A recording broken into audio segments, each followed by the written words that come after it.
Masuk. Tuan. Duduk lagi. Terima kasih, Tuan.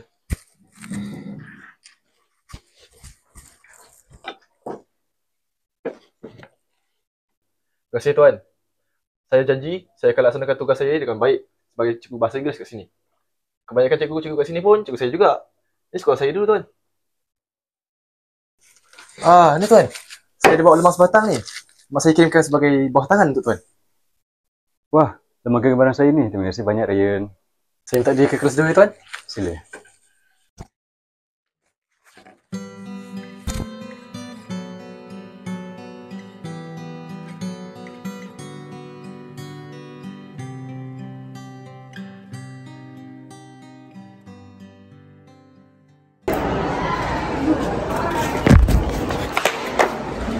Maafkan saya, cikgu. Maafkan saya, cikgu.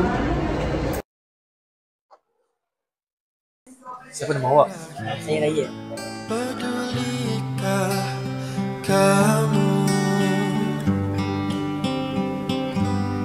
Teriaklah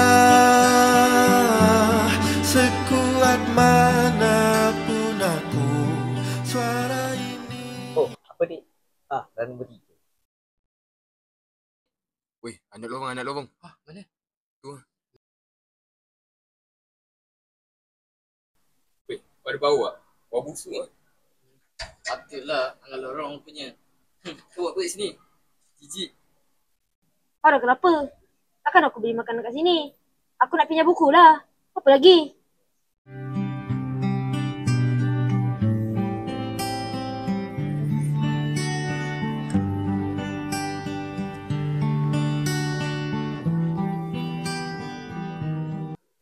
Kenapa awak menangis? Tak apa-apa. Hati saya masuk aku je.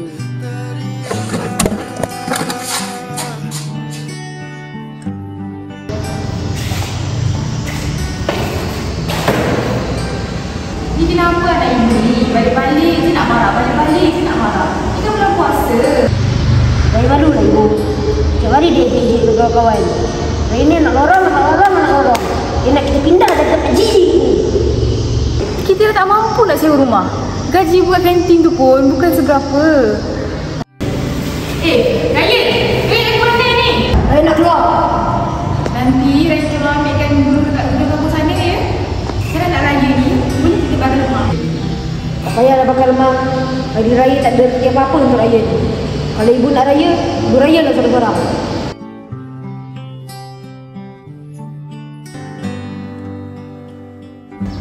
Baliklah Ryan. Kasihan ibu. Ryan belajar bersyukur tau. Bersyukurlah kerana Ryan masih ada ibu. Kebahagiaan itu kita yang tentukan. Esok dah nak raya. Balik ya Ryan. Jangan lupa bakar lemak. Ayah! Ayah! Ayah! Ayah! Ayah! Bakar Ryan. Ryan jadi tak buat lagi ni. Apalah ibu, tahun ni kita raya tak lorong je lah. Raya jadi tak marah ibu lagi. Syukurlah anak kita dah balik. Jom kita bakar lemak. Mana dah pisang Alamak!